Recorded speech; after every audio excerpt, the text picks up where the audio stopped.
Welcome to the video lecture on quizzes. My name is Dr. Joseph Shevchik and I will be your video instructor for today. Quizzes are set up for you, they are opened up for you, they are graded for you, they are closed for you. Meaning there's nothing really to do with the quiz. It's the computer opens it up, takes the score, grades it, and moves on with our life. But every once in a while, you want to at least view the quiz to see A, how your students are doing, B, is there any question that kind of like pops up that looks bad, and C, you want to sometimes nudge a student who hasn't taken the quiz yet, like, oh, you know, wow, Jane, you should probably take the quiz that expires tomorrow. So we'll go into how to do this. So self-quiz, these are not graded, as in they're not counting against a student or for a student's grade.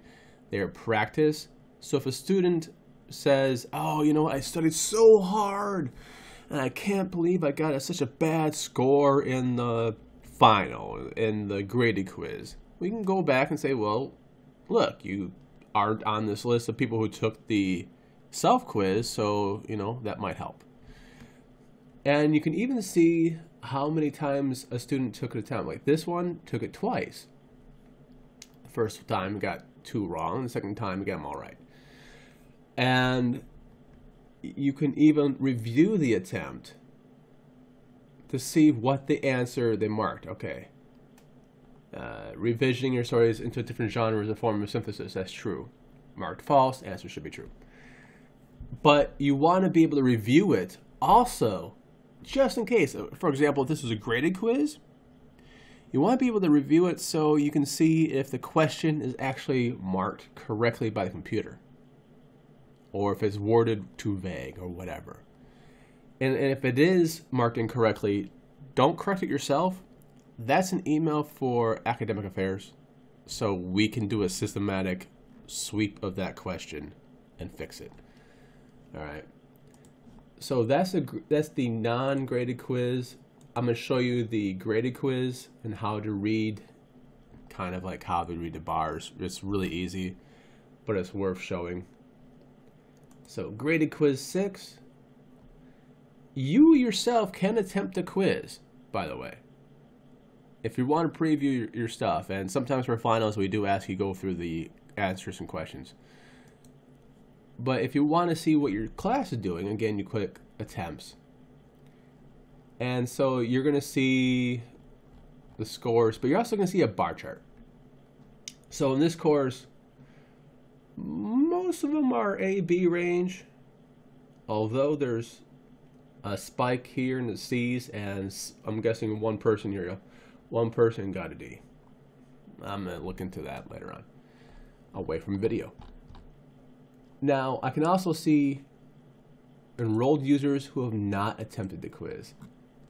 This is important because if this is the day before the quiz ends, like today, I need to see there's a slew of people that did not take the quiz yet.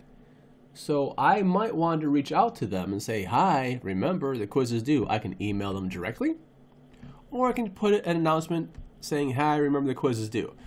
Now, this particular quarter, we had the awesome luck of having our certificate fail on us. Means most of the students and teachers can't sign into the unit, and so we actually had to extend manually everyone an extra week. So hopefully your course doesn't look like this with so many people not taking the quiz yet, the day it's due, but you always want to check just in case. All right, now, I still would put a message saying, hey, this one is due soon. All right, now I'm going to show you one quick thing about individual quiz scores for the graded quiz. You can pop out the answer itself actually in the column. Science fiction cannot influence the culture or study of science. That's false. Student put true. Correct answer is false. So you can see if the person deserved to get the question wrong or not. And you can just scan like we had a slew of people. If this streak continued where everyone got 3 wrong, that would worry me. All right, but it looks like some people in a row took the quiz and just didn't read. All right, so this one might be a hard question. Let's see what it is. Character analysis is not useful to see if SQL is done. Yeah, it's honestly directly from the notes. So that's quizzes in a nutshell. If you need to change the grade of a quiz, don't. Do not change quiz grades. I'll say it again. Do not change quiz grades. If you have a question about a quiz answer, ask Nora or myself, and we'll look into it. Because if you change a quiz grade for one student, well, guess what? It's going to be a lot of changing. And you might teach one section, and you might have changed it for all the students who took the quiz. But your class might have 34 sections, and the other 33 sections need help too, okay? So the only way we can do that is if you notify us. All right, this is my brief rundown of quizzes. There's not much to do other than review individual stuff and keep an eye on your students. My name is Dr. Joseph Shevchuk, and I look forward to seeing you next time.